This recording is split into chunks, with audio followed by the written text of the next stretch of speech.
Hello friends, welcome to வேல்ரோஜன் crime diaries. கேரளாவில் இருக்க மலப்புரம் டிஸ்ட்ரிக்ட்ல வளாஞ்சேரிங்கிற ஒரு சின்ன அழகான ஊர் இருக்கு. அந்த ஊருக்கு பக்கத்துல சோட்டூர்ங்கிற ஒரு ஏரியா இருக்கு. அந்த ஏரியால சுபைதாங்கிற ஒரு ஹவுஸ் ஒய்ஃப் இருந்துட்டு வராங்க. இந்த பெண்மணிக்கு 50 வயசாகுது. மார்ச் மாசம் 10ஆம் தேதி 2021 காலையில 10 மணிக்கு இந்த வீட்டுக்கு ஒரு ஃபோன் கால் வருது. அப்ப சுபைதாங்கிற இந்த பெண்மணி தான் போனை எடுக்கிறாங்க. எதிர்முனையில ஒரு டாக்டர் பேசுறாரு. அவர் எங்க இருந்து பேசுறாருன்னா ஒரு டென்டல் கிளினிக்ல இருந்து பேசுறாரு. அவர் என்ன கேட்கிறாருன்னா, இன்னைக்கு என்னாச்சு, ஃபர்கத் வேலைக்கு வரலையே அப்படிங்கிற மாதிரி கேட்கிறாரு. இந்த ஃபர்கத்ங்கிறது யாருன்னா, இந்த சுபைதாங்கிற பெண்ணோட 21 வயசு பெண். அவங்க இந்த கிளினிக்ல தான் அசிஸ்டண்டா வேலை பார்த்துட்டு இருக்காங்க. அவங்க ரெகுலரா ஒரு 9:30க்கு வேலைக்கு போயிடுவாங்க. பட் மார்ச் மாசம் 10ஆம் தேதி 2021 காலையில 10 மணி ஆகியும் கூட ஏன் ஃபர்கத் வேலைக்கு வரலன்னு அந்த டாக்டர் ஃபோன் பண்ணி கேட்கிறாரு. அப்ப சுபைதாங்கிற அந்த பெண்மணி என்ன சொல்றாங்கன்னா, இல்ல டாக்டர், அவ வழக்கம் போல காலையில 9 மணிக்கு கிளம்பி போயிட்டா, பஸ்ல தான் போவா, கண்டிப்பா கிளினிக் வந்துருவாளே, ஏன் இன்னும் வரல அப்படிங்கிற மாதிரி இவங்களுக்கு ஒரு டவுட் வருது. சில சமயம் பஸ் லேட்டா வரும், இல்ல பஸ்ஸை மிஸ் பண்ணியிருந்தா நெக்ஸ்ட் பஸ்ஸை பிடிச்சு போறதுக்கு கொஞ்சம் டைம் ஆகும், அவ வருவா, கொஞ்சம் வெயிட் பண்ணுங்கிற மாதிரி உங்க அம்மா சொல்றாங்க. அப்ப எதிர்முனையில அந்த டாக்டர் என்ன சொல்றாருன்னா, இல்ல மேடம், ஃபர்கத் இன்னும் வரலன்னு சொல்லி நான் ஃபோன் பண்ணி பார்த்தேன், அவங்க ஃபோன் ரிங் ஃபுல்லா போயிட்டு கட் ஆயிருச்சு, அவங்க ஃபோனை எடுக்கல, அதனாலதான் ஒருவேளை லீவு போட்டாங்களோன்னு சந்தேகத்துல நான் உங்களுக்கு கால் பண்ணி கேட்கிறேன்னு சொல்றாரு. இப்ப அந்த அம்மா என்ன சொல்றாங்க, நீங்க ஒன்றும் ஒரி பண்ணிக்காதீங்க டாக்டர், நான் கால் பண்ணி பார்க்குறேன், அவங்க கிளம்பிட்டாங்க, கண்டிப்பா ஒரு முன்ன பின்ன ஒரு 1/2 hour கிளினிக் வந்துருவாங்க அப்படிங்கிற மாதிரி சொல்லி அந்த டாக்டரும் போனை வைக்கிறாரு, இந்த அம்மாவும் போனை வைக்கிறாங்க. அப்ப அந்த அம்மா உட்காந்து யோசிச்சு பார்க்குறாங்க, தன்னோட பொண்ணு கரெக்டா 9 மணிக்கு கிளம்பினா 9:30க்கு கிளினிக்கு போயிடுவா, பிளஸ் போனை எடுக்காம இருக்க மாட்டாளே, ஏன் இவ எடுக்கலன்னு கரெக்டா 10:05 மணிக்கு தன்னோட பொண்ணுக்கு கால் பண்றாங்க. முழு ரிங்கு போது போன் கட் ஆயிருது. அப்ப இவங்க என்ன நினைச்சுக்கிட்டாங்கன்னா, சரி பஸ்ஸை விட்டுருப்பா, அடுத்த பஸ்ல போயிட்டு இருப்பா, அப்ப சில சமயம் பஸ்ல கூட்டமா இருந்தா போனை எடுக்க முடியாதுன்னு சிறிது நேரம் கழிச்சு திரும்ப கால் பண்ணி பார்க்கலாம்னு விட்டாங்க. அடுத்த 10 நிமிஷம் கழிச்சு ஒரு 10:20க்கு திரும்ப கால் பண்றாங்க. அதே மாதிரி முழு நீள போன் போயிட்டு கட் ஆயிருது. ஸோ அந்த போனை யாருமே பிக்கப் பண்ணல. இவங்களுக்கு ஒரு சின்ன பதட்டம் வந்துட்டே இருக்கு. அப்பவும் அவங்களே மனசை தேத்திக்கிறாங்க, சிச்சி ஜஸ்ட் 1.5 மணி நேரம் தான் இருக்கு, அவ ஏதாவது முக்கியமான வேலையில இருப்பா, அப்படி இல்லைன்னா ஏதாவது பஸ்ஸை மிஸ் பண்ணிருப்பா, ஏதோ ஒன்று நடந்திருக்கும், கொஞ்ச நேரம் கழிச்சு கால் பண்ணலாம், நம்ம இதை பற்றி ரொம்ப ஆங்ஸியஸாக திங்க் பண்ண வேண்டாம், போய் வீட்டு வேலையை பார்ப்போம். இவங்க ஒரு 10 நிமிஷம் வீட்டு வேலை பார்க்குறாங்க. அப்படி வீட்டு வேலை பார்த்து முடிச்சதுக்கப்புறம் சரி திரும்பவும் ஒரு கால் பண்ணி பார்க்கலான்னு ஒரு 10:35 மணிக்கு கால் பண்ணுறாங்கல்ல. பட் இந்த டைம் அந்த ஃபர்கத்தோட ஃபோன் வந்து சுவிட்ச் ஆஃப்ல இருக்கு. இதை பார்த்து இவங்களுக்கு இப்போதான் பதட்டம் அதிகமாகுது. இது வரைக்கும் அவங்க ஃபோனை எடுக்காம இருந்ததில்ல, ஃபோன் சுவிட்ச் ஆஃப் ஆனதே இல்லை, எப்போவுமே ஃபுல் சார்ஜில் தான் ஃபோனை வச்சிருப்பா, கிளினிக்குக்கும் போல, வீட்டிலேருந்து கிளம்பி போன பொண்ணுக்கு என்ன ஆச்சு அப்படிங்கிற ஒரு பதட்டம் வர ஆரம்பிக்குது. அவங்க அம்மாவுக்கு என்ன பண்ணுறதுன்னு தெரியல, யாருக்கிட்ட சொல்கிறதுன்னு தெரியல, கணவர் வெளியில் போயிட்டாரு. அப்போ திடீர்னு அவங்களோட பையன் ஒருத்தர் வீட்டுக்குள்ள வராரு. இப்படி இந்த அம்மா பதட்டமாக இருக்கிற நேரத்தில் சராஃபுதீன்கிற இந்த அம்மாவோட பையன், அதாவது காணாமல் போன ஃபர்கத்தோட அண்ணன் வராரு. அவர் வந்து கேட்குறாரு, என்ன ஆச்சுமா, ஏன் இவ்வளோ பதட்டமாக இருக்கீங்கன்னு கேட்டது. இல்லடா, காலையில் உன் தங்கச்சி கிளம்பி வேலைக்கு போனா, பட் அங்கே கிளினிக்கும் வரலங்கிறாங்க, ஃபோன் பண்ணால் சுவிட்ச் ஆஃப் இருக்கு, என்ன பண்ணுறதுன்னு தெரியல, எனக்கு பதட்டமாக இருக்குடா, நீ ஒரு தடவை கால் பண்ணி பாருங்கிறாங்க. உடனே இந்த சகோதரரும் கால் பண்ணி பார்க்குறாரு, ஃபோன் சுவிட்ச் ஆஃப்ல இருக்கு. அப்போ அந்த சகோதரர் வந்து என்ன பண்ணுறாரு, ஒருவேளை அவர் கிளினிக்கு போயிருந்தா என்ன பண்ணுறதுன்னு திரும்ப ஒரு கிளினிக்கு கால் பண்ணுறாரு. பட் அப்பவும் டாக்டர் அதான் சொல்கிறாரு, இல்லை ஃபர்கத் இப்போ வரைக்கும் இங்கே வரவே இல்லைங்கிறாரு. இப்போ இவங்க சகோதரருக்கும் ஒரு பதட்டம் வந்துருச்சு. இப்படி 2 பேரும் ஒரு குழப்பமான சூழ்நிலை இருக்கும்போது காணாம போன ஃபர்கத்தோட அப்பா கபீர் அப்படிங்கிற நபர் அவர் வீட்டுக்குள்ள வராரு. என்னாச்சு, காலங்கத்தால ஏன் வீட்டில எல்லாம் இவ்வளவு பதட்டமா இருக்கீங்கன்னு கேட்டதுக்கு இந்த அம்மா திருன்னு முதிக்கிறாங்க. அப்ப அந்த பையன் சொல்றான், இல்லப்பா, காலையில வேலைக்கு போன தங்கச்சி இன்னும் கிளினிக்கு வரலங்கிற மாதிரி டாக்டர் சொல்றாங்க, நாங்களும் கால் பண்ணி பார்த்தோம், சுவிட்ச் ஆஃப்ல இருக்குன்னு இவங்க எல்லாத்தையும் சொல்றாங்க. அப்ப அவருக்கு அது ஆச்சரியமா இருக்கு. உடனே அவர் ஒருக்க ஃபோன் பண்ணி பார்க்குறாரு, அதே மாதிரி ஃபோன் சுவிட்ச் ஆஃப்ல இருக்கு. உடனே இது அவருக்கும் ஆச்சரியமா இருக்கு. இப்போ என்ன பண்றதுன்னே தெரியல. 3 பேரும் எப்படி அவங்கள தேடுறதுன்னு யோசிச்சுட்டு இருக்காங்க.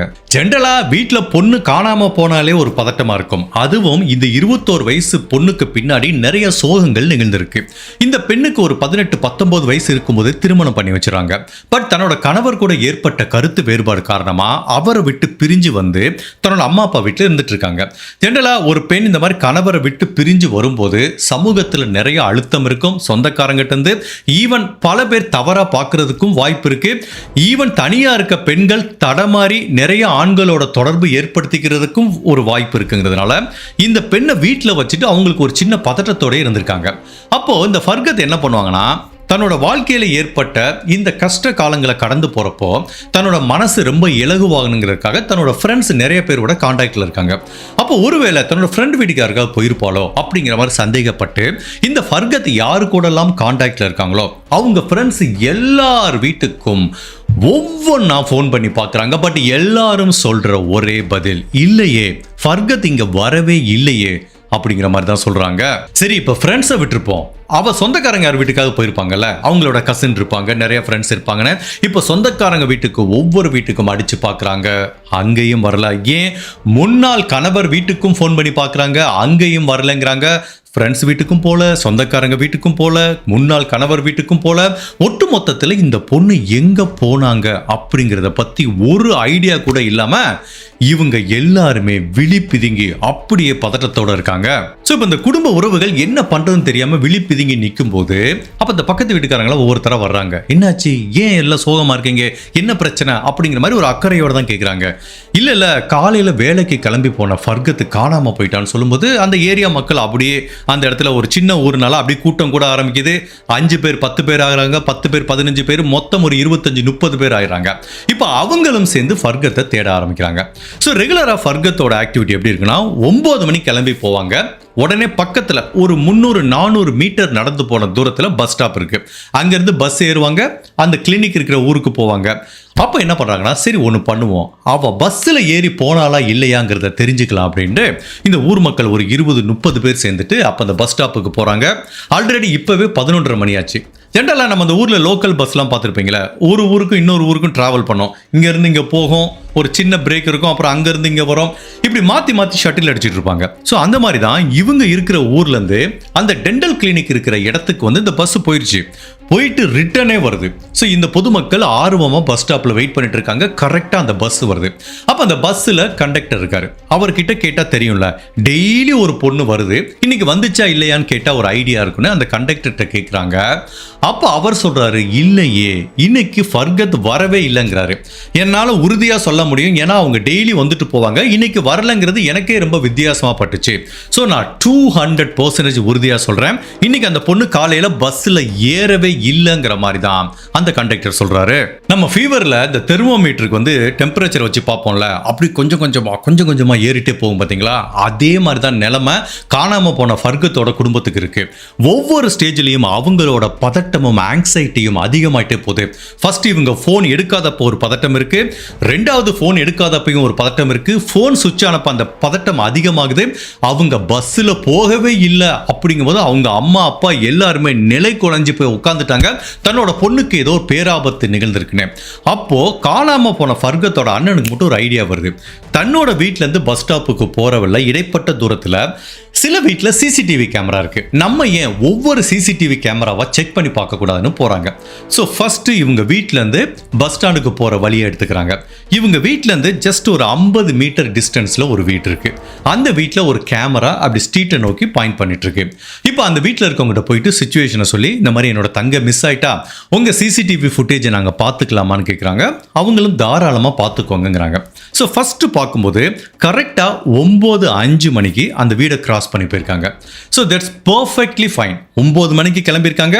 அவங்க வீட்டிலேருந்து 50 மீட்டர் தொலைவில் இருக்க அந்த ஃபர்ஸ்ட் சிசிடிவி கேமரா இருக்க வீடை வந்து கிராஸ் பண்ணி போயிருக்காங்க. Perfectly fine.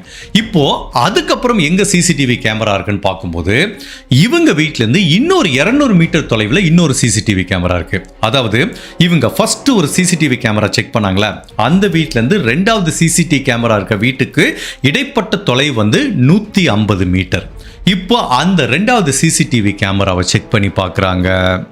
பட் அந்த கேமரால சம்பந்தப்பட்ட நாள் மார்ச் மாதம் 10ஆம் தேதி 2021ஆம் வருஷம் ஃபர்கத் கிராஸ் பண்ணி போனதுக்குரிய காட்சிகள் பதிவாகல. அதை ஒரு நாள் பின்னோக்கி தள்ளி போகும்போது மார்ச் மாதம் 9ஆம் தேதி போயிருக்காங்க, 8ஆம் தேதி போயிருக்காங்க. இப்படி பின்னாடி பல நாட்கள் இதே சிசிடிவி கேமராவை கிராஸ் பண்ணி போனவங்க மார்ச் மாதம் 10ஆம் தேதி மட்டும் அதுல பதிவாகல. அப்போ இதுலேருந்து என்ன தெரியுதுன்னா, இவங்க செக் பண்ண சிசிடிவி, ஃபர்ஸ்ட் சிசிடிவி கேமரா இருக்கிற 50 மீட்டர் தொலைவில் இருக்க அந்த வீட்டுக்கும் 200 மீட்டர் தொலைவில் இருக்க இந்த வீட்டுக்கும் இடைப்பட்ட 150 மீட்டர் டிஸ்டன்ஸுக்குள்ள தான் ஃபர்கத்துக்கு ஏதோ ஒரு பேராபத்து நிகழ்ந்திருக்கும் அப்படிங்கிற மாதிரி எல்லாருமே நம்புறாங்க. ஜென்ரலா ஒரு சிட்டி மாதிரி, பெரிய சிட்டி, சென்னையோ பெங்களூர் அந்த மாதிரி சிட்டியில் எடுத்துக்கிட்டீங்கன்னா அதுல ஒரு பொண்ணு காணாம போனா எந்த ஏரியாவுக்கு வேணாலும் போயிருக்கலாம், எப்படி வேணாலும் போயிருக்கலாம், கண்டுபிடிக்கிறது கொஞ்சம் சிரமமான விஷயம். இது ஒரு சின்ன கிராமம், அதுலயும் 2 சிசிடிவி காட்சிகள் பார்க்குறாங்க. அதையும் ஷார்ட் அவுட் பண்ணி பார்க்கும்போது ஒரு 150 மீட்டர் தொலைவுக்குள்ளதான் ஃபர்கத் காணாம போயிருக்காங்க அப்படிங்கிறது எல்லாத்துக்கும் அதிர்ச்சியை கொடுக்குது. அப்படி இடைப்பட்ட இந்த 150 மீட்டர் டிஸ்டன்ஸுக்குள்ள ஃபர்கத்துங்கிற இந்த இளம் பெண்ணுக்கு நிகழ்ந்த ஒரு கொடூரமான பலவித குழப்பங்களும் திருப்பங்களும் நிறைஞ்ச கேரளாவில் நடந்த ஒரு வித்தியாசமான ட்ரூ கிரைம் கேஸை தான் இன்னைக்கு நம்ம இந்த வீடியோவில் பார்க்க போறோம். அப்படி இந்த ஃபர்கத்துக்கு என்ன நிகழ்ந்ததுங்கிறத நம்ம தெரிஞ்சுக்கிறதுக்கு முன்னாடி உங்க டைம் 2 செகண்ட்ஸ் எனக்காக ஸ்பெண்ட் பண்ணி என்னோட வீடியோஸ் உங்களுக்கு பிடிச்சிருந்துச்சுன்னா லைக் பண்ணிட்டு கமெண்ட் பண்ணுங்க. இன்கேஸ் என்னோட சேனலை இது வரைக்கும் நீங்க சப்ஸ்கிரைப் பண்ணாம பார்த்தீங்கன்னா மறக்காம சப்ஸ்கிரைப் பண்ணி என்ன சப்போர்ட் பண்ணுங்க. நீங்க கொடுக்கிற ஒவ்வொரு லைக்கும் கமெண்ட்டும் சப்ஸ்கிரிப்ஷனும் மட்டும்தான் நம்ம சேனலை அடுத்த லெவலுக்கு எடுத்துட்டு போறதுக்கு பேருதவியா இருக்கும். ஜென்ரலா ஒரு கிராமத்துல பட்ட பகல்ல காலையில 9 மணிக்கு இப்படி மக்கள் பிஸியா இருக்கிற ஏரியால என்னதான் இடைப்பட்ட அந்த 150 மீட்டர் மிஸ்ட்ரியில வச்சு ஒரு பொண்ணை கடத்திட்டு போறதுங்கிறது ரொம்ப கஷ்டமான விஷயம். அப்ப எல்லாத்துக்கும் என்ன டவுட் வருதுன்னா, உண்மையிலேயே ஃபர்கத் கடத்தப்பட்டாங்களா இல்ல அவங்க இஷ்டப்படி யாரு கூடயாவது போயிட்டாங்களா அப்படிங்கிற ஒரு சந்தேகம் வருது. ஜென்ரலாவே ஒரு இளம் பெண்ணுங்கிறதுனால இந்த சந்தேகம் வரும். அதுவும் இவங்க கணவரை விட்டு பிரிஞ்சு தனியா இருக்கிறதுனால மேபி யாரு கூடயாவது ஒரு ரிலேஷன்ஷிப் வந்திருக்கலாம், அந்த நபர் கூட ஊரை விட்டு ஓடி போயிருக்கலாம், விருப்பப்பட்டு போயிருக்கிறதுக்கு வாய்ப்பு இருக்குங்கிற மாதிரி தான் திங்க் பண்றாங்க. சரி, அப்ப அந்த இடைப்பட்ட 150 மீட்டர்ல அவங்க மிஸ் ஆயிட்டாங்களே கேட்டதுக்கு எஸ், நடந்து போயிருக்க மாட்டாங்க, மேபி ஏதாவது ஒரு கார்லயோ இல்லைன்னா பைக்லயோ எப்படியோ போயிருக்கலாம்ல. ஸோ கண்டிப்பா இந்த பெண் விருப்பப்பட்டு போயிருக்கிறதுக்கு தான் நிறைய வாய்ப்பு இருக்குங்கிற மாதிரி திங்க் பண்றாங்க. அப்போ ஃபர்கத்துக்கு யாரு கூடயாவது ரிலேஷன்ஷிப் இருக்கா அப்படிங்கிற மாதிரி திங்க் பண்ணி பார்க்கும்போது அவங்க அம்மாவுக்கு தெரிஞ்சு யாரும் இல்லை, அவங்க அப்பாவுக்கு தெரிஞ்சு யாரும் இல்லை, அவங்க வீட்டுக்கு தெரிஞ்சு மொத்தத்தில் இவங்களுக்கு யாரு கூடயும் எந்த விதமான தொடர்பும் இல்லை. அப்போ சில பெண்கள் அம்மா அப்பா கிட்ட மறைச்சா கூட அவங்க க்ளோஸா 1-2 ஃப்ரெண்ட் இருப்பாங்களா, அவங்களுக்கு தெரியும் அவங்களுக்கு யாரு கூட தொடர்பு இருக்கானு. ஸோ இப்போ என்ன பண்றாங்க, அவங்க க்ளோஸ் ஃப்ரெண்ட்ஸ் எல்லாத்திட்டையும் ஓப்பனாகவே கேட்குறாங்க, இவளுக்கு யாரு கூட தொடர்பு இருக்கா, அந்த நபர் கூட போயிருக்கிறதுக்கு வாய்ப்பு இருக்கா அப்படிங்கிற மாதிரி திங்க் பண்றாங்க. இப்போ இவங்க அம்மா அப்பாவோட மைண்ட் செட் எப்படி இருக்குன்னா, அவ ஓடி போனா கூட பரவாயில்ல, எங்கேயாவது உயிரோட இருந்தா போதும் அப்படிங்கிற மாதிரி தான் நினைக்கிறாங்க. பிகாஸ் அப்படி ஓடி போலன்னு வச்சுக்கோங்களேன், தன்னோட பொண்ணுக்கு ஏதோ ஒரு பேராபத்து வந்திருக்குமோ அப்படிங்கிற பதட்டம் இருக்கு. அப்படி ஓடி போயிருந்தா கூட பரவாயில்லங்கிற மாதிரி தான் அவங்க மைண்ட் செட் இருந்தா கூட அவங்க ஃப்ரெண்ட்ஸ் சொல்ற எல்லாரும் சொல்ற ஒரே விஷயம் என்னன்னா, இல்ல அவளுக்கு யாரு கூடயும் தொடர்பு கிடையாது, தன்னோட கணவரை விட்டு பிரிஞ்சு வந்த அந்த காயமே அவளோட மனசுல இருந்து இன்னும் ஆறல, கண்டிப்பா இந்த ஃபர்கத்தோட வாழ்க்கையில இப்ப எந்த விதமான ஆணும் கிடையாது அப்படிங்கிற மாதிரி தான் அவங்க ஃப்ரெண்ட்ஸ் உறுதியா சொல்றாங்க. அப்ப அந்த ஊர் மக்கள் சில பேர் ஒரு தியரி சொல்றாங்க. அதாவது இந்த 150 மீட்டர் இடைப்பட்ட தொலைவு இருக்குல்ல, அது எப்படிப்பட்ட இடம் அப்படின்னா, புற்களும் புதர்களும் நிறைஞ்ச ஒரு அடர்ந்த காட்டுப்பகுதி. உண்மையில இங்க உள்ள என்ன நடந்தாலும் தெரியாது. அந்த 150 மீட்டர் காட்டுப்பகுதிக்கு பின்னாடி ஒரு குவாரி இருக்கு. குவாரிலாம் தெரியும்ல, அந்த கல்லெல்லாம் உடைச்சி எடுப்பாங்க. அப்ப என்ன ஆகும்னா, ஆட்டோமேட்டிக்கா உள்ள நிறைய பள்ளம் ஃபார்ம் ஆகும். மழை பெய்யும் போது அதுல நிறைய தண்ணி தங்கும். அப்படிப்பட்ட தண்ணி உள்ள தங்கும் போது கீழே நிறைய சேறு இருக்கும். ரொம்ப டேஞ்சரான பள்ளம். ஜஸ்ட் இமேஜின் பண்ணி பார்த்துக்கோ, இந்த பாபநாசன் ஒரு படம் பார்த்தோம்ல, அதுல கமலஹாசன் சார் ஒரு காரை தள்ளி விடுவார் பார்த்தீங்களா, அந்த மாதிரி ஒரு குவாரின்னு வச்சுக்கோங்களேன். அது ரியலி ரொம்ப டேஞ்சர். யாராவது உள்ள தவறி விழுந்தா கண்டிப்பா உயிர் பிழைக்கிறதுக்கு வாய்ப்பு இல்லை. இப்ப இந்த பெண்மணி ஒருவேளை இந்த பக்கம் இந்த 150 மீட்டர் இடைப்பட்ட டிஸ்டன்ஸுக்கு பின்னாடி இருக்கிற குவாரி பக்கம் நடந்து போயிருக்கலாமா? என்ன காரணத்துக்கு வேணாலும் போயிருக்கலாம். யாராவது ஒருத்தரை பார்க்க போயிருக்கலாம், காதலரை பார்க்க போயிருக்கலாம், என்ன காரணம் வேணாலும் இருக்கலாம். அப்படி போகும்போது ஏன் தெரியாம அந்த குவாரிக்குள்ள விழுந்திருக்க வாய்ப்பு இருக்கு அப்படிங்கிற மாதிரி சந்தேகப்பட்ட பொதுமக்கள் அந்த குவாரிக்குள்ள இறங்கி தேட ஆரம்பிக்கிறாங்க. பட் இதுல ரொம்ப சேலஞ்சிங்கான விஷயம் என்ன அப்படின்னா, அப்ப ரீசெண்டா மழை பெஞ்சதுனால அந்த குவாரியை சுத்தி எங்க பார்த்தாலும் ஈரமா இருக்கு. உள்ள நிறைய பார்த்தீங்கன்னா மண் சேறு மாதிரி இருக்கும். அதுல ரொம்ப கவனமா இறங்கல அப்படின்னா அந்த பெண்ணை தேட போறவங்களோட உயிருக்கே ஆபத்து இருக்கிறதுக்கு வாய்ப்பு இருக்கு. ஸோ அந்த ஊர் மக்களும் கொஞ்சம் பாதுகாப்பா அங்கங்க தேடி பார்க்குறாங்க. யாராவது உள்ள விழுந்த மாதிரியோ இல்லை இந்த இடத்துல ஏதாவது அடிபட்டு இருக்கிற மாதிரியோ சுத்தி அப்படி மேலோட்டமா தேடி பார்க்குறாங்க. பட் அந்த மாதிரி எதையுமே கண்டுபிடிக்க முடியல. பட் ப்ரொஃபஷனலா ஒருத்தரை கூட்டு வந்து உள்ள இறங்கி தேடுறது வேற, பட் பொதுமக்கள் தேடுறது வேற. ஸோ அவங்களும் ஃபுல்லா தேடி பார்த்துட்டாங்க, அவங்களால எவ்வளவு முடியுமா தேடி பார்த்துட்டாங்க. அந்த குவாரிக்குள்ள இருந்து எதையுமே கண்டுபிடிக்க முடியல. ஒட்டு மொத்தத்துல இந்த ஊர் பொதுமக்களும் சரி, அவங்க குடும்ப உறவுகளும் சரி, எவ்வளவு முயற்சி பண்ணியும் எவ்வளவு டைரக்ஷன்ல எல்லா ஆங்கிளையும் சர்ச் பண்ணி பார்த்தா கூட இந்த ஃபர்கத் எங்க போனாங்க அப்படிங்கிறத கடைசி வரைக்கும் கண்டுபிடிக்க முடியல. இப்பவே சாயங்காலம் 6 மணி ஆச்சு. இவங்க வீட்டை விட்டு கிளம்பி போனது 9 மணி, இப்ப சாயங்காலம் 6 மணி. உண்மையிலேயே இவ்வளவு முக்கியமான டியூரேஷனை அவங்க குடும்ப உறவுகள் வேஸ்ட் பண்ணிட்டாங்க.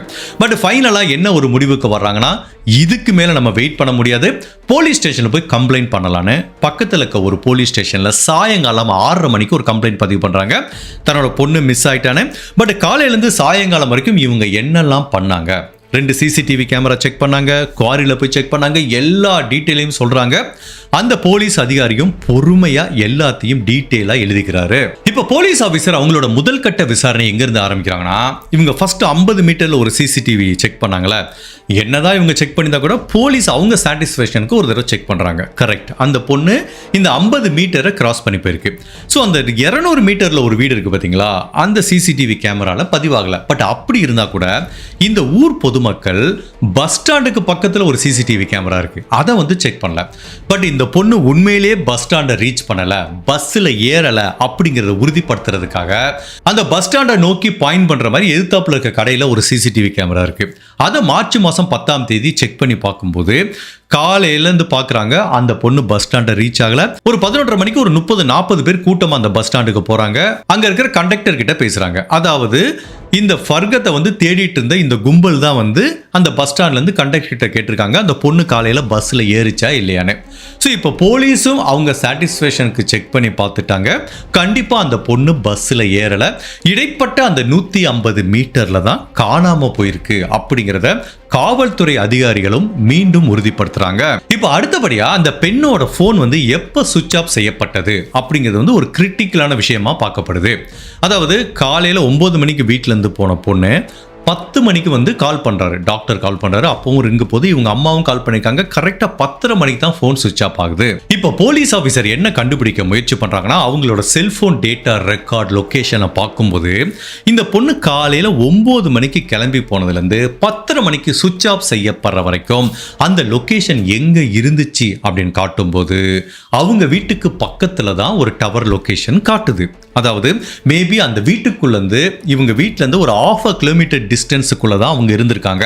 கண்டிப்பா பஸ் ஸ்டாண்டுக்கும் வரல, பஸ்ல ஏறி வேற எங்கேயுமே போல, கிட்டத்தட்ட ஒரு 1.5 மணி நேரம் அந்த 1/2 கிலோமீட்டர் டிஸ்டன்ஸ்ல தான் இருந்து அவங்க போன் சுவிட்ச் ஆஃப் செய்யப்பட்டிருக்கு. அப்போ இந்த சிசிடிவி காட்சிகளும் இந்த செல்போன் டவர் லொகேஷனும் கரெக்டா சிங்க் ஆகுது. அப்ப இந்த 1/2 கிலோமீட்டர் ரேடியஸ் டிஸ்டன்ஸுக்குள்ள தான் ஃபர்கத்துக்கு ஏதோ ஒரு ஆபத்து நிகழ்ந்திருக்கு அப்படிங்கிறது உறுதி செய்யப்படுது. ரெண்டாவது, ஏற்கனவே அந்த பெண்ணுக்கு யாரு கூட ரிலேஷன்ஷிப் இருக்கா, ஓடி போயிருக்கா அப்படிங்கிற மாதிரி ஒரு சின்ன சந்தேகம் இருந்துட்டு இருக்கு. அந்த நண்பர்கள் மூலமா உறுதிப்படுத்திக்கிட்டாங்க. பட் என்னதான் நண்பர்களுக்கு தெரியாம இருந்தா கூட சில பேர் என்ன பண்ணுவாங்கன்னா, யாருக்குமே தெரியாம ஒரு ரிலேஷன்ஷிப்பை ரொம்ப பாதுகாப்பா வச்சுப்பாங்க. அதுவும் கணவனை விட்டு பிரிஞ்சு ஒரு பெண் இருக்கும்போது மேபி இது யாருக்குமே தெரியக்கூடாதுன்னு ரொம்ப சீக்கிரட்டா வச்சிருக்க சான்ஸ் இருக்கு. என்னதான் குடும்ப உறவுகள் கிட்ட சொல்லாம இருந்தா கூட, நண்பர்கள் கிட்ட சொல்லாம இருந்தா கூட, உண்மையிலேயே ஃபர்கத்துக்கு ஒரு காதலன் இருந்தா அவங்க கூட அவங்க நெடுநேரம் பேசிட்டு இருந்திருக்கணும்ல. அப்ப அடுத்து போலீஸ் ஆபீசர் என்ன பண்றாங்கன்னா, சம்பந்தப்பட்ட நாள் மார்ச் மாசம் 10ஆம் தேதி அவங்க காணாம போன அந்த நாள்ல இருந்து கரெக்டா 1 இயர் பின்னாடி வரைக்கும் ஃபுல்லா அவங்க யாருக்கிட்டலாம் ஃபோன் பேசினாங்க அப்படிங்கிற ஃபுல் செல்போன் டேட்டா ரெக்கார்டை எடுக்கிறாங்க. இதுல எந்த நம்பர் கிட்டையாவது தொடர்ந்து பேசியிருக்காங்களாங்கிறத கண்டுபிடிக்கிறாங்க. ஒரு பெண்ணோ ஆணோ காதலிச்சு தொடர்ந்து பேசினா ரொம்ப ஈஸியா தெரிஞ்சிடும். அடிக்கடி பல மணி நேரம் பேசுவாங்க, தொடர்ந்து பேசுவாங்க, அந்த 2 நம்பரை ரொம்ப ஈஸியா கண்டுபிடிச்சிடலாம். ஃபர்ஸ்ட் போலீஸ் செக் பண்றது என்னன்னா, இந்த பெண் காணாம போனப்போ காலையில 9 மணிக்கு கிளம்புனதுல இருந்து கடைசியில சுவிட்ச் ஆஃப் செய்யப்படுற வரைக்கும் அந்த பொண்ணு யாருக்குமே கால் பண்ணல. அதே மாதிரி 1 இயர் டேட்டா ரெக்கார்ட் எடுத்து பார்க்குறாங்களா, அதுலேயும் இதான்ப்பா ஒரு நம்பர், இந்த நம்பர் கூட அவங்க பல மணி நேரம் பேசியிருக்காங்க அப்படின்னு சொல்ற மாதிரி ஒரு நம்பர் கூட போலீஸால கண்டுபிடிக்க முடியல. ஒட்டுமொத்தத்தில் இந்த செல்போன் 1 இயர் ஹிஸ்டரியிலேருந்து என்ன கண்டுபிடிக்கிறாங்கன்னா, அந்த பெண்ணுக்கு எந்த ஆண் கூடயும் தொடர்பு இல்லைங்கிறது உறுதி செய்யப்படுது. இதை நல்ல செய்தியா கெட்ட செய்தியான்னு சொல்ல தெரியல, பட் ஒட்டுமொத்தத்தில் இது ஒரு கெட்ட செய்தியா தான் போலீஸ் பார்க்குறாங்க. உண்மையிலே அந்த பெண்ணுக்கு எந்த ஆண் கூடயும் தொடர்புல இல்லை அப்படின்னா கண்டிப்பா தெரிஞ்ச நபர் மூலமா அந்த பெண்ணுக்கு ஆபத்து வந்திருக்க வாய்ப்பில்லை. அந்த பெண்ணும் வீட்டை விட்டு ஓடி போயிருக்கிறதுக்கு வாய்ப்பில்லை. ஒரு ஸ்ட்ரேஞ்சர் மூலமா, ஒரு 3வது நபர் மூலமா அந்த பெண்ணுக்கு ஆபத்து வந்திருக்க வாய்ப்பு இருக்கு. ஏன் அந்த பெண்ணை நம்ம உயிரோட கண்டுபிடிக்க கூட முடியாம போயிடலாங்கிற மாதிரியும் ஒரு சூழ்நிலை வருங்கிறது போலீஸுக்கு நல்லாவே தெரிஞ்சிருக்கு. இப்ப போலீஸ் அடுத்து என்ன பண்றாங்க, அவங்க சொந்தக்காரங்க, ஃப்ரெண்ட்ஸ் கிட்ட எல்லாத்திட்டையும் இன்னொரு ரவுண்டு விசாரிக்கிறாங்க. ஸோ அப்படி விசாரிக்கும் போது இவங்களுக்கு தெரிஞ்ச எதிரி யாராவது இருக்காங்களான்னு விசாரிக்கிறாங்க. இந்த பொண்ணு யாரையும் காதலிக்கல, பட் சில சமயம் பஸ் ஸ்டாண்ட்ல போகும்போது பின்னாடி யாராவது வரலாம்.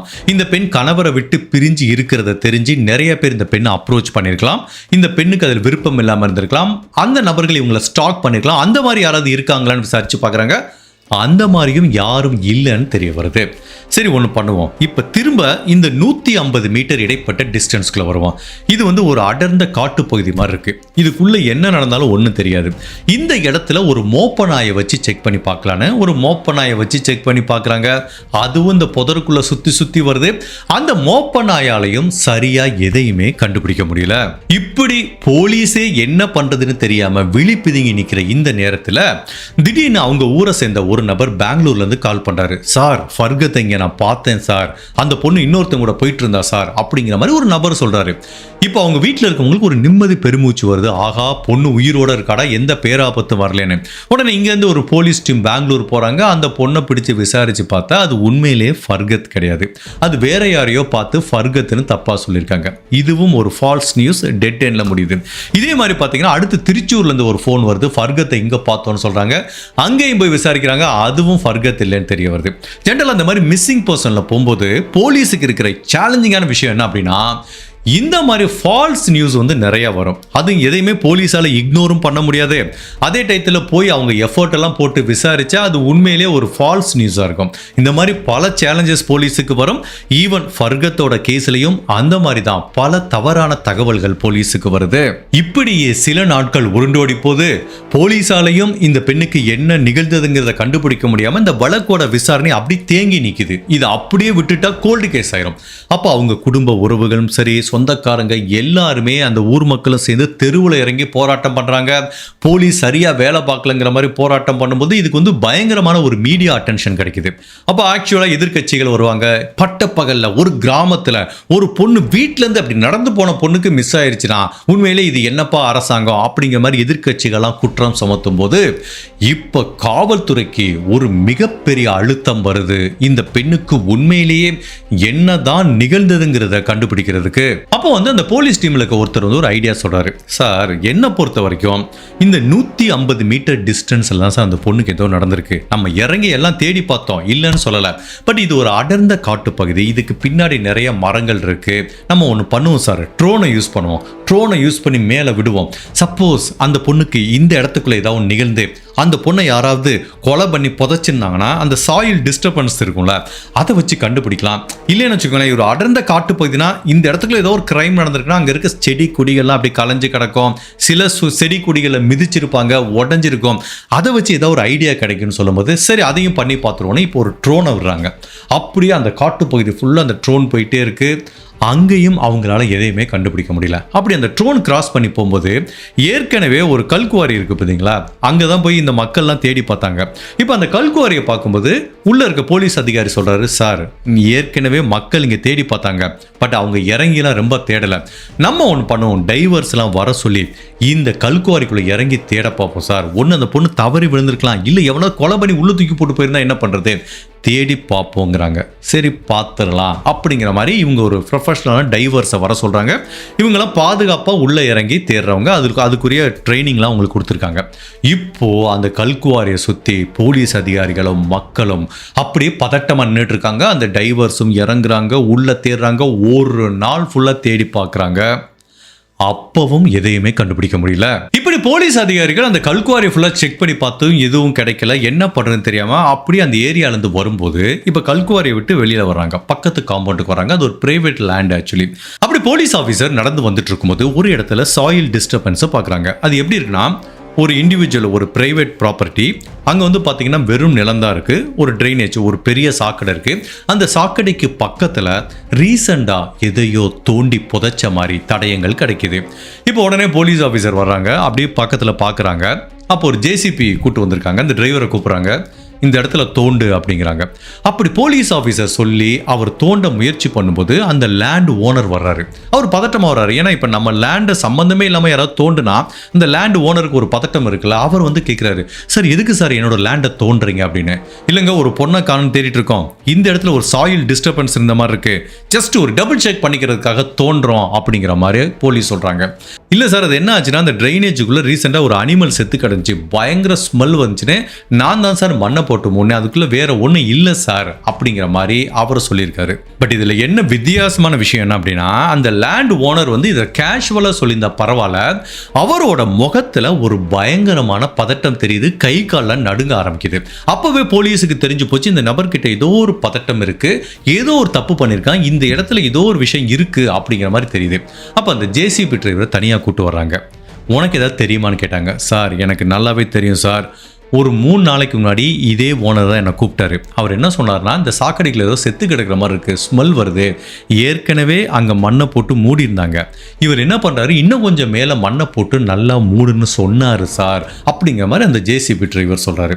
சரி ஓகே, ஏதோ ஒரு அனிமல் செத்து கிடக்கு, நீ ஒரு டைம் மண்ணை போட்டு மூடினா பரவாயில்ல, திரும்ப திரும்ப அந்த இடத்துல யாருமே தெரியக்கூடாதுங்கிறதுக்காண்டி இவ்வளோ தூரம் மண்ணை போட்டு மூடினதுனால இப்போ அந்த ஜேசிபி டிரைவர் சொன்னதுக்கு அப்புறம் போலீஸுக்கு சந்தேகம் மேலும் அதிகப்படுது. அப்போ அந்த லேண்ட் ஓனர் சொல்றாங்க, சார் நீங்க கொஞ்சம் ஓரமா நில்லுங்க, நாங்க தோண்டி பார்த்துட்டு சொல்றோம்ட்டு ஜேசிபி டிரைவரை கூப்பிட்டு நீ தோண்டுப்பா அப்படிங்கிறாங்க. இப்போ அந்த ஜேசிபி டிரைவர் என்ன பண்றாரு, அந்த ட்ரைனேஜை ஒட்டி தோண்ட ஆரம்பிக்கிறாரு. கிட்டத்தட்ட ஒரு 10 நிமிஷம் தோணுனதுக்கு அப்புறம் அந்த ஜேசிபி டிரைவர் வீறிட்டு கத்துறாரு, சார் அப்படின்னு கூப்பிடுறாரு. போலீஸ் ஆபீசர் வந்தா ஒரு மனிதனோட காலை கண்டுபிடிக்கிறாங்க. பார்த்து போலீஸ் மிரண்டு போயிட்டாங்க. இன்னமே உள்ள தோண்டி தோண்டி பார்க்கும்போது ஒரு மனிதனோட அழுகிய சடலத்தை கண்டுபிடிக்கிறாங்க. அந்த சடலம் ஆல்மோஸ்ட் டீகம்போஸ் ஆச்சு. முகத்தை பார்த்து அது யாருன்னு சொல்ல முடியாத அளவுக்கு தான் இருக்கு. பட் அது பார்க்கும்போது விசிபிளா ஒரு பெண்ணோட சடலம் அப்படிங்கிற மாதிரி தெரியுது.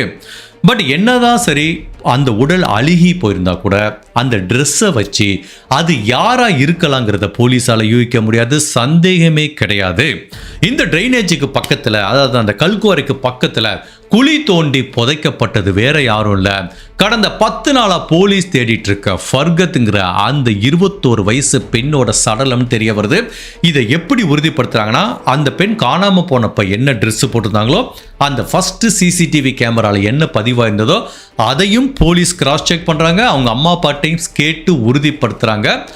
ஸோ சந்தேகமே கிடையாது, கண்டுபிடிக்கப்பட்டது இந்த பெண்ணோட சடலம்னு. பட் அப்படி இருந்தாலும் இதை வந்து ஒரு அறிவியல் ரீதியாக இது உண்மையிலே ஃபர்கத்தானா அப்படிங்கிறத நிரூபிக்கணும். அதை வந்து டிஎன்ஏ டெஸ்ட் பண்ணி தான் நிரூபிக்க முடியும். 2 விஷயம் இருக்குது. ஒன்று, அவங்க அப்பா அம்மாட்டு டிஎன்ஏ சாம்பிள் எடுத்துக்கலாம். இல்லை அந்த பெண் கடைசியாக யூஸ் பண்ண ப்ரஷ்ஷு, அதுக்கப்புறம் சீப்பு, இதை வச்சு யூஸ் பண்ணலாம். ஸோ இந்த ஃபாரன்சிக் டீம் என்ன பண்ணியிருக்காங்க, அந்த பெண்ணோட ப்ரஷ்ஷு, டூத் ப்ரஷ்ஷு, சீப்பு இதெல்லாம் அவங்க அம்மா கிட்ட கேட்குறாங்க. அவங்க அம்மாவும் அழுதுகிட்டே அந்த சாம்பிள்லாம் கொடுக்குறாங்க. அதில் இருக்கிற டிஎன்ஏவையும் இந்த கிரைம் சீனில் கண்டுபிடிக்கப்பட்ட அழுகிய சடலத்திலிருந்து எடுக்கப்பட்ட டிஎன்ஏவையும் ஒப்பிட்டு பார்க்கும்போது 100% மேட்ச் ஆகுது. சந்தேகமே கிடையாது, புதைக்கப்பட்ட அந்த சடலம் ஃபர்கத் அப்படிங்கிறது அறிவியல் ரீதியா நிரூபிக்கப்படுது. இப்போ ஆட்டோமேட்டிக்கா இந்த சடலம் எந்த இடத்துல புதைக்கப்பட்டது, அந்த நிலத்தோட சொந்தக்காரர் யாரு, அவர் தான் இந்த ட்ரைனேஜுக்குள்ள மண்ணை போட்டு மூட சொன்னாருங்கும் போது ஆட்டோமேட்டிக்கா அந்த நபர் மேல சந்தேகம் வரும். அவரோட பேரு முகமது அன்வர். அந்த நபருக்கு 38 வயசாகுது. இப்போ அந்த நபர் விசாரணைக்காக கூட்டிட்டு வராங்க. இந்த நபர் வந்து எப்போ ஃபர்கத் காணாமல் போனாங்களோ அந்த ஊர் மக்கள்லாம் ஃபர்ஸ்ட் நாள் தேடினதுலேருந்து போலீஸ் அதிகாரிகளுக்கு உதவி செஞ்ச வரைக்கும் கடைசி வரைக்கும் இந்த விசாரணையில் அந்த நபர் கூடவே இருந்திருக்காரு. அதாவது ஃபர்ஸ்ட் டைம் இந்த சிசிடிவி கேமரா செக் பண்ணது, குவாரியில் போய் செக் பண்ணது, போலீஸில் கம்ப்ளைண்ட் கொடுத்தது, அப்புறம் போலீஸ் ட்ரோன் வச்சு செக் பண்ணது, எல்லா ஸ்டேஜ்லையும் கூட இருந்திருக்காரு. பட் இந்த நபர் மேலே போலீஸுக்கு ஏற்கனவே ஒரு சின்ன சந்தேகம் இருந்திருக்கு. ஏன்னா போலீஸோட விசாரணையில அளவுக்கு அதிகமா தலையிட்டு போலீஸை வந்து மிஸ்லீட் பண்றதுக்காக முயற்சி பண்ணிருக்காரு. ஃபார் எக்ஸாம்பிள், வாலண்டியரா போலீஸ்ட்ட போயிட்டு, சார் அந்த பொண்ணு அன்னைக்கு இவன் கூட பார்த்தேன், அவனை போய் விசாரிங்க சார். அந்த பொண்ணு அன்னைக்கு பஸ் ஸ்டாண்ட்ல ஒருத்தன் கூட பேசிட்டு இருந்துச்சு சார், எனக்கு என்னமோ அவன் மேலதான் சந்தேகமா இருக்கு, அவனை போய் விசாரிங்க சார் அப்படிங்கிற மாதிரி வேற யாராவது ஒருத்தன் அந்த கேஸ்ல கோர்த்து வர்றதுக்காக யாராவது ஒரு சஸ்பெக்டை நோக்கி போலீஸை வந்து மிஸ்லீட் பண்ணிட்டே இருக்கிறது. இதை வந்து போலீஸ் ரொம்ப ஈஸியா கண்டுபிடிச்சிருவாங்க. இதை நேச்சரா பண்றானா இல்ல பர்பஸா பண்றானு. பட் போலீஸ்க்கு இந்த நபர் மேல ஒரு சந்தேகம் இருந்தது. பட் எந்தவித தடயமும் இல்லை. ஏன்னா அவன் எந்த சிசிடிவி கேமராலையும் பதிவாகல. மேலும் அந்த பெண்ணுக்கும் இவனுக்கும் எந்த தொடர்பும் இல்லை அப்படிங்கிறதுனால ஸோ ஓகே, இவன் ஏதோ ஒரு ஆர்வ கோளாறு அப்படிங்கிற மாதிரி தான் போலீஸ் விட்டுட்டாங்க. தவிர இவன் உண்மையிலேயே இதில் இன்வால்வ் ஆயிருப்பானா அப்படிங்கிறது ஒரு சின்ன டவுட் இருந்துட்டே தான் இருந்தது. பட் எப்போ இவனோட நிலத்திலேயே அவங்க உடல் கண்டுபிடிக்கப்பட்டதோ அப்போ இவன் தான் அந்த கொலையை பண்ணியிருப்பாங்கிறது கண்டிப்பா உறுதி செய்யப்படுது. இப்போ இந்த முகமது அன்வர்ங்கிற நபரை வந்து விசாரணைக்காக கூட்டிட்டு வராங்க. ஸோ அவர்கிட்ட கேட்குறாங்க, இங்க பாருப்பா, நீ தான் கொலை பண்ணேன்னு நல்லாவே தெரியும், சந்தேகமே கிடையாது. பட் சொல்லு, எதுக்காக, எப்படி, ஏன் கொலை பண்ண, எல்லாத்தையும் டீட்டெயிலாக சொல்லுன்னு சொல்லும்போது இவனுக்கு தெரிஞ்சு போச்சு, தன்னோட இடத்துல அந்த உடலை கண்டுபிடிச்சாங்கன்னா ஆட்டோமேட்டிக்காக அது ஒரு மிகப்பெரிய தடயமாக பார்க்கப்படுது. ஸோ அதனால முகமது அன்வருங்கிற நபர் வந்து கன்ஃபெஷன் பண்ணிக்கிறாரு. ஸோ இந்த கொலைக்கான மோட்டிவ் என்ன அப்படின்னா, இந்த முகமது அன்வருங்கிற நபருக்கு நிறைய நாளாவே பண பிரச்சனை இருந்துட்டு இருக்கு. அந்த பணத்தை உண்மையிலே எப்படிடா குறுக்கு வழியில அடைஞ்சி அந்த கடனெல்லாம் செட்டில் பண்றதுன்னு இவருக்கு தெரியல. அப்போ இவன் அந்த ஏரியாங்கிறதுனால இவனோட வீடு எங்க இருக்குன்னா ஃபர்கத்தோட வீட்டுக்கு பக்கத்துல தான் இருக்கு. ஸோ இவன் அடிக்கடி ஃபர்கத்தை பார்ப்பான். அந்த பொண்ணு காலைல கிளம்பி போறது, பஸ்ஸில் போறது, எப்போ வரும் எல்லாமே இவனுக்கு தெரிஞ்சிருக்கும். பட் அந்த பெண் பார்த்தீங்கன்னா உடம்புல நிறைய நகைகள் அழிஞ்சிருப்பாங்க. பெரிய செயின், கை நிறைய வளையல், ஸோ பயங்கரமான அது. இந்த நகையெல்லாம் எடுத்தாலே ஒரு 4-5 லட்சம் ரூபா தேர்ற அளவுக்கு நகை இருக்கும். இப்போ அந்த பெண்ணை நம்ம எப்படியாவது ராபரி கொள்ளையடிச்சிட்டோம் அப்படின்னா அந்த நகையெல்லாம் திருடிட்டு போயிட்டு தன்னோட கடனெல்லாம் அடைச்சிடலாம் அப்படிங்கிற மாதிரி இவனுக்கு ஒரு ஐடியா வருது. சரி, அந்த பொண்ணை எங்க வச்சு எப்படி கொள்ளையடிக்கலாங்கிற மாதிரி இவன் பிளான் போறான். ஸோ இவனுக்கு அந்த ரூட் நல்லாவே தெரியும். ஃபர்ஸ்ட் அந்த பொண்ணோட வீட்டிலேருந்து 50 மீட்டர் தொலைவில் ஒரு கேமரா இருக்கு. இந்த பக்கம் 200 மீட்டர் தொலைவில் ஒரு கேமரா இருக்கு. இடைப்பட்ட இந்த டயத்தில் வந்து பார்த்தீங்கன்னா அந்த இடையில ஃபுல்லாக புதர். அந்த இடத்துக்குள்ள அந்த பொண்ணை கூட்டிட்டு போயிட்டோம் அப்படின்னா கண்டிப்பா நகையெல்லாம் கொள்ளையடிச்சிடலாம் அப்படிங்கிற மாதிரி முயற்சி பண்றான். ஸோ அதனால இந்த மார்ச் மாதம் 10ஆம் தேதியை தேர்ந்தெடுக்கிறான். பட் இவன் என்ன பண்றானா, இவன் நேர் வழியில வந்தானா இவனும் சிசிடிவி கேமரால மாட்டிப்பேன்னு இவன் பின்னாடி புதர் வழியா வந்து அந்த 150 மீட்டர் தொலைவில் இருக்கிற அந்த கேப்ல வெயிட் பண்ணிட்டு இருக்கான். இந்த பொண்ணு ஃபர்ஸ்ட் கேமராவை கிராஸ் பண்ணி வருதா, இந்த கேப்ல வரும்போது அந்த பொண்ணு அப்படி கிராப் பண்ணி அந்த புதருக்குள்ள இழுத்துட்டு போறான். வாயை பொத்திக்கிறான். ஸோ ஒரு கையால் வாயி அப்புறம் மூக்கை பொத்திட்டு அந்த பொண்ணோட நகையெல்லாம் திருடும்போது அந்த பொண்ணுக்கு மூச்சு விட முடியாத மாதிரி ரொம்ப டைட்டாக பிடிச்சிடறான். கொஞ்ச நேரத்திலே அந்த பொண்ணு வந்து மயக்கம் போடுறாங்க. பார்த்தா உடம்புல உயிரே இல்லை. இவன் மிரண்டு போயிட்டான். இவன் சொல்றான், என்னோட நோக்கம் ஒன்லி கொள்ளையடிக்கணும் அப்படிங்கிறதா, அந்த பெண்ணை கொலை பண்ணணுங்கிறது துளி கூட நோக்கம் கிடையாது. பட் நான் வாயையும் மூக்கையும் பொத்துனதுனால அந்த பொண்ணு இறந்து போச்சு. இப்போ என்ன பண்ண தெரியாம புதருக்குள்ளே இழுத்துட்டு போனேன். இது நடந்தது எல்லாமே ஒரு 9:20 காலையில் அந்த மாதிரி இருக்கும். ஸோ ஃபர்ஸ்ட் இவன் வந்த நோக்கம் என்ன, நகையெல்லாம் கொள்ளையடிக்கிறது. ஸோ ஃபர்ஸ்ட் நகை எல்லாத்தையும் கொள்ளையடிச்சிட்டு அந்த உடலை வந்து புதருக்குள்ளே மறைச்சி வச்சுட்டான். உண்மையிலே என்ன பண்றதுன்னு தெரியல. அப்போ வந்து வீட்டில் போய் உட்காந்துட்டு யோசிச்சுட்டே இருக்கான். அந்த கேப்பில் தான் 10 மணிக்கு கிளினிக்லேருந்து அவங்க அம்மாவுக்கு கால் வருது. அவங்க அம்மா ஃபோன் பண்ணுறாங்க. அப்போ கூட அந்த பெண்ணோட ஃபோன் எங்கே இருக்குன்னா அவங்க ஹேண்ட்பேக்கில் தான் இருந்துட்டு இருக்கு. அந்த பெண்ணோட ஃபோன் ரிங் ஆகிட்டே இருக்கு. ஏன்னா அவங்க உயிரோட இல்லை. இவனுக்கு பதட்டம் வந்துருச்சு. எப்போ வேணாலும் அந்த புதருக்குள்ளே கண்டுபிடிச்சிடறான். இவன் என்ன பண்ணுறான், வீட்டிலேருந்து ஒரு கோணிப்பையை எடுத்துகிட்டு வரான். கோணிப்பையை எடுத்துகிட்டு வந்து திரும்ப அந்த புதர்கிட்ட வர்றான். அப்போவே வந்து மணி பார்த்தீங்கன்னா ஒரு 10:30 மணிக்கு மேலே ஆயிடுது. அப்போ தான் அந்த ஃபோனை வந்து சுவிட்ச் ஆஃப் பண்ணுறான். சுவிட்ச் ஆஃப் பண்ணிவிட்டு அந்த பெண்ணோட உடம்பை வந்து கோணிப்பைக்குள்ளே போட்டுட்டு, அது ஒரு அடர்ந்த காட்டு பகுதிங்கிறதுனால இவன் அந்த சாக்கு மூட்டையை அப்படி வச்சு தூக்கிட்டு போகிறான். அது யாருக்கும் பெரிய வித்தியாசமாக தெரியல. இப்போது குவாரி இருக்குது, இந்த பக்கம் அவனோட நிலம் இருக்குது, பக்கத்தில் ஒரு ட்ரைனேஜ் இருக்குது. ஸோ அங்கே வந்து கொஞ்சம் குழி தோண்டி இந்த உடலை புதைச்சிட்டு நிறைய மேலே மண்ணை போட்டுறான்.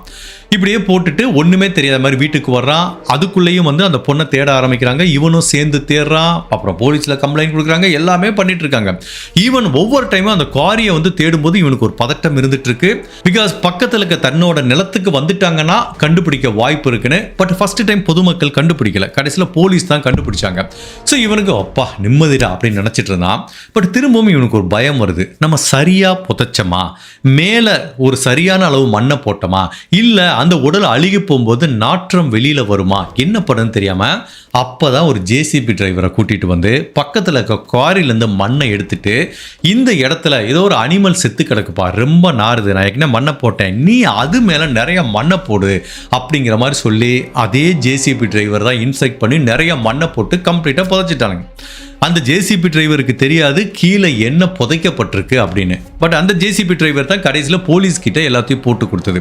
ஸோ இது எல்லாத்தையும் பண்ணிட்டு ஒன்றுமே தெரியாத மாதிரி இந்த பெண்ணை தொடர்ந்து போலீஸ் கூடவே பயணம் பண்ணி தேடிட்டு இருந்திருக்கான். ஜென்ரலாக இந்த மாதிரி ஒரு குற்றவாளி கன்ஃபெஷன் சொன்னான்னு வச்சுக்கோங்களேன், அதை யாரும் முழுசாக நம்ப மாட்டாங்க. அவன் ஏதாவது ஒரு விஷயத்தை மறைச்சிட்டு அவனை ஒரு நல்லவன் மாதிரி காட்டிக்கிறதுக்கு தான் அவன் சொல்றதுக்கு முயற்சி பண்ணுவான் தவிர, இவன் சொன்ன கன்ஃபெஷனில் போலீஸுக்கு முழுவதுமான நம்பிக்கை இல்லை. இவன் தான் கொலை பண்ணியிருக்கான் ஃபர்கத், அதில் எந்த டவுட்டும் கிடையாது. பட் அவன் சொன்ன காரணம் நம்புற மாதிரி இல்லை நான் வெறும் கொள்ளையடிக்கிறதுக்காண்டி தான் வந்தேன், வாயை பொத்துனேன், இப்படி மூக்க பொத்துனேன், அந்த பொண்ணு மூச்சு தவறி இறந்து போச்சு அப்படின்னு சொன்னான் பார்த்தீங்களா, அது பொய் அப்படிங்கிற மாதிரி போலீஸ் ஃபீல் பண்ணுறதுக்கு இன்னொரு மிக முக்கியமான காரணம் என்ன அப்படின்னா, அந்த பெண்ணோட உடலை பிரேத பரிசோதனை பண்ணி பார்க்கும்போது அது என்னதான் டீகம்போஸ் ஆயிருந்தா கூட அந்த பெண்ணோட கழுத்து பகுதியில் ஏதோ ஒரு பொருளை வச்சு நெரிச்ச மாதிரி தெரியுது. ஒன்று கையை வச்சு நெரிச்சு கொலை பண்ணிக்கலாம், இல்லை ஒரு கயிறை வச்சு நெரிச்சு கொலை பண்ணிக்கலாம். இவன் சொன்ன மாதிரி வாயையும் மூக்கையும் பொத்துனதுனால மூச்சு விட முடியாமல் அந்த பெண்ணோட மரணம் நிகழலை, கழுத்தை நெரிச்சு தான் அந்த பெண் கொலை செய்யப்பட்டிருக்காங்க. ஸோ இப்போ இவன் சொன்னது பொய்யுங்கிறது தெரியுது. பட் அன்பார்ச்சுனேட்டா இந்த உடல் டீகம்போஸ் ஆனதுனால இந்த பெண்ணை கொலை பண்றதுக்கு முன்னாடி அவன் இந்த பெண் கிட்ட தவறா நடந்தானா இல்லையா அப்படிங்கிற தகவலை கண்டுபிடிக்க முடியல. ஸோ அதனால இவனோட மோட்டிவ் என்னங்கிறது கிளியரா இல்லை. பட் கழுத்தை நெரிச்சு கொலை செய்யப்பட்டதுனால போலீஸோட அனுமானம் இவன் கண்டிப்பா பிளான் பண்ணி தான் அதை எக்ஸிக்யூட் பண்ணியிருக்கான், அந்த பெண்ணை கொலை பண்ணணும் அப்படிங்கிற நோக்கத்துல தான் பண்ணியிருக்கான் அப்படிங்கிற மாதிரி திங்க் பண்றாங்க. உண்மையிலே இந்த ஃபர்கத்தோட கொலைகாரனை போலீஸ் கண்டுபிடிச்சா கூட அதுக்கு பின்னாடி இருக்கிற மோட்டிவ் என்ன அப்படிங்கிறத உண்மையிலே அவன் வாயை திறந்து உண்மையை சொல்ற வரைக்கும் தெரியாது. கண்டிப்பா இந்த முகமது அன்வர் அதை சொல்லவே போறதில்லை. பட் இவனை அரெஸ்ட் பண்றாங்க, குற்றப்பத்திரிகை தாக்கல் செய்யப்படுது. இந்த வழக்கோட விசாரணை இன்னுமே நீதிமன்றத்தில் நடந்துட்டு இருக்கு. நான் படிச்சு பார்த்த வரைக்கும் இந்த வழக்கில் அவனுக்கு இப்போ வரைக்கும் தண்டனை கொடுக்கப்படலை. பட் கண்டிப்பா அவனுக்கு மினிமம் ஆயுள் தண்டனை கிடைக்கிறதுக்கு நிறையவே வாய்ப்பு இருக்கு. இந்த கேஸை பத்தி நான் என்ன ஃபீல் பண்றேன் அப்படின்னா, இந்த கேஸ்லேருந்து உண்மையிலே எனக்கு என்ன சொல்கிறதுனே தெரியல. பிகாஸ் நம்ம நிறைய கேஸ் பார்த்துருப்போம். அதில் பார்த்தீங்கன்னா ஒரு விக்டிம் கொலை செய்யப்பட்டாங்க அப்படின்னா நிறைய கேஸில் பார்ப்போம் wrong place at the wrong time சொல்லுவோம், நிறைய காரணம் சொல்லுவோம்ல. நிறைய டைம் 90% பார்த்தீங்கன்னா ஒரு கொலையில் அந்த விக்டிம் ஒரு சின்ன தப்பு பண்ணியிருப்பாங்க. தேவையில்லாமல் ஒரு இடத்துக்கு தனியாக போயிருப்பாங்க, தேவையில்லாமல் ஒருத்தவங்க கூட டேட்டிங் பண்ணுறேன்னு தனியாக போயிருப்பாங்க, இல்லை ஆள் நடமாட்டமே இல்லாத ஏரியாவில் யாரு கூட காரில் போய் உட்காந்துருப்பாங்க. இந்த மாதிரி அந்த விக்டிம் சின்ன சின்னதாக ஒரு தப்பு பண்ணுவாங்க. அந்த தப்பு பண்ணால் கூட அவங்கள கொலை பண்ணணும் அப்படிங்கிறது நியாயம் கிடையாது. பட் அவங்க சைடு இந்த கொலையை ட்ரிகர் பண்ணுற மாதிரி ஏதோ ஒரு ஈவெண்ட் நிகழ்ந்திருக்கும். பட் இந்த கேஸை பொறுத்த வரைக்கும் இந்த ஃபர்கத்துங்கிற பெண்ணு மேல எந்த தப்புமே இல்லை. அவங்க யாரு கூட தேவையில்லாம ஒரு ரிலேஷன்ஷிப் வச்சு பிரச்சனையை உண்டு பண்ணிக்கிட்டாங்களா? அதுவும் கிடையாது. இல்ல யாரு கூடயாவது போய் மீட் பண்ண போறேன்னு புதருக்குள்ள போனாங்களா? அதுவும் கிடையாது. இல்ல லேட் நைட்ல எங்கேயாவது தனியா போனாங்களா, இல்ல யாரையாவது பார்க்க போனாங்களா? அவங்க சைடு இருந்து எந்த விஷயமே ட்ரிகர் பண்ற மாதிரி எதுவுமே இல்லை. இந்த பெண் வழக்கம் போல தான் வேலைக்கு 9 மணிக்கு கிளம்பி போறாங்க. வழக்கம் போல போற ரோட்ல பட்ட பகல்ல நடந்து போறாங்க. அப்போ கூட ஒருத்தன் கொலை பண்றான் அப்படின்னா அந்த பொண்ணு என்னதான் பண்ண முடியும்? ஸோ இந்த கேஸை பொறுத்த வரைக்கும் அந்த பொண்ணு மேல எந்த தவறுமே கிடையாது. அவங்க மேல இந்த ரிலேஷன்ஷிப்னால தான் அந்த பிரச்சனை வந்துச்சு, அந்த பொண்ணு இந்த இது பண்ணாங்க அதனால தான் அந்த பிரச்சனை வந்துச்சு அப்படிங்கிற மாதிரி நம்ம எதையுமே சொல்ல முடியாது. இதை wrong place at the wrong time அப்படியும் சொல்ல முடியாது. ஒட்டுமொத்தத்தில் இந்த மாதிரி நிறைய அரக்கர்கள் நம்மளை சுற்றி இருந்துகிட்டே தான் இருக்காங்க. பட் இந்த இடத்துல அந்த பொண்ணு என்ன பண்ணியிருக்கலாம் அப்படின்னா, நான் ஏற்கனவே சொன்ன விஷயம் தான், சிம்பிளான டெக்னிக் தான். ஒன்று, நிறைய பெண்கள் செல்ஃப் டிஃபென்ஸ் கற்று வச்சுக்கணும். பிகாஸ் அவன் அந்த புதருக்குள்ளே இழுத்துட்டு போகும்போது 2 டைம் அப்படி இப்படி அடித்து, ஈவன் அவனோட ப்ரைவேட் பார்ட்டில் அடித்து எப்படியாவது எஸ்கேப் ஆகிருக்கலாம். அப்படி இல்லைன்னா ஒரு சின்ன சின்ன ஆயுதங்கள், ஒரு ஊக்கோ இல்லைன்னா ஒரு சின்ன குண்டூசி மாதிரியோ, இல்லை அந்த இடத்துல கத்தி உதவி கேட்கறதுக்கு ஒரு விசில் மாதிரியோ அந்த பொண்ணு ஏதாவது ஒன்று பண்ணியிருக்கலாம். ஒருவேளை பதட்டத்தில் எதுவும் பண்ணாமல் அமைதியாக இருந்துட்டாங்களான்னு தெரியல, இல்லை கத்தி கூட உதவி கேட்டிருக்கலாம். பக்கத்தில் எவ்வளோ வீடு இருக்குது பாருங்க. இந்த பக்கம் 50 மீட்டரில் ஒரு வீடு, இந்த பக்கம் 150 மீட்டரில் ஒரு வீடு, அதுவும் காலையில் 9 மணிக்கு யாராவது ஹெல்ப்புக்கு வந்திருப்பாங்களே. மேபி சடனாக அந்த பொண்ணு அப்படி அட்டாக் பண்ணதெல்லாம் அந்த பெண்ணுக்கு எப்படி ரியாக்ட் பண்ணுறதுன்னு தெரியலன்னு நான் நினைக்கிறேன். ஸோ அதனால் எந்த ஒரு கிட்னாப் கேஸ்லையும் நான் பல வழக்கில் சொல்கிற விஷயம் அதான் அப்படின்னா, ஃபஸ்ட்டு கத்தி உதவி கேட்கணும். இதுதான் பேசிக்காக நீங்கள் ஞாபகம் வச்சுக்கோங்க. உங்கள் குழந்தைகளுக்கும் சொல்லிக் கொடுங்க. இதனால் பல பேரோட உயிர் காப்பாற்றப்பட்டிருக்கு. அதாவது அந்த நபர் உங்களை கடத்த போறான்னு தெரிஞ்சவொடனே ஃபர்ஸ்ட் கத்திருங்க. அப்படி கத்த முடிஞ்சிச்சுன்னா பரவாயில்ல, இல்லை என் வாயை புத்திரா என்னால் பண்ண முடியல அப்படின்னா அடுத்து உங்களுக்கு தெரிஞ்ச ஏதோ ஒரு செல்ஃப் டிஃபென்ஸோ இல்லை ஹேண்ட்பேக்கில் வச்சிருக்க ஏதோ ஒரு சின்ன சின்ன ஆயுதத்தையோ இல்லை எங்கேயாவது ஒரு விசில் வச்சுருந்தீங்கன்னா அதை எடுத்து ஊதுறதுக்கு ஒரு சின்ன ஒரு விண்டோ கிடைச்சாலோ அந்த மாதிரி நம்மளை காப்பாற்றிக்கிறதுக்கும் பலவிதமான செல்ஃப் டிஃபென்ஸ் டெக்னிக்கு பெண்கள் கற்று வச்சுக்கணும் அப்படிங்கிறது வந்து இந்த வழக்கு நம்மளுக்கு உணர்த்துது. இந்த பொண்ணு வேறு என்னப்பா பண்ணியிருக்க முடியும், இதான் பண்ண முடியும், ரெகுலராக பண்ணுற வேலையை பண்ணுறாங்க, எந்த பிரச்சனைக்கும் போல அவங்காட்டில் வாழ்க்கையை வாழ்ந்துட்டு இருக்காங்க. அப்படி சுச்சுவேஷனில் ஒருத்தர் இந்த மாதிரி பண்ணுறா அப்படின்னா கண்டிப்பாக அந்த பெண்ணோட செல்ஃப் டிஃபென்ஸோ இல்லை அவங்க டக்குன்னு அந்த இடத்துல கத்தி உதவி கேட்குறதோ இந்த மாதிரி விஷயங்கள் தான் நம்மளை காப்பாற்றும். ஸோ இந்த கேஸ்லேருந்து அதை நீங்கள் ஞாபகம் வச்சுக்கோங்க. எப்போ கடத்த வந்தாலும் சில பேர் பதட்டத்தில் என்ன பண்ணுறதுன்னு தெரியாமல் அந்த கடத்தல்காரன் கூட போயிடுவாங்க. பட் அப்போ கத்தி உதவி கேட்டால் நம்ம காப்பாற்றப்படுறதுக்கு நிறைய வாய்ப்பு இருக்குது. ஹோப்ஃபுல்லி இந்த வழக்குலேருந்து நம்ம பல விஷயங்களை கற்றுக்கிட்டோம்னு நினைக்கிறோம். இந்த கேஸை பற்றி நீங்கள் என்ன நினைக்கிறீங்க? உங்களோட கருத்தை மறக்காமல் இந்த வீடியோவில் பதிவு பண்ணுங்கள். இந்த மாதிரி அனதர் கேஸில் உங்களை சந்திக்கிறேன். Till then, stay safe, take care, bye.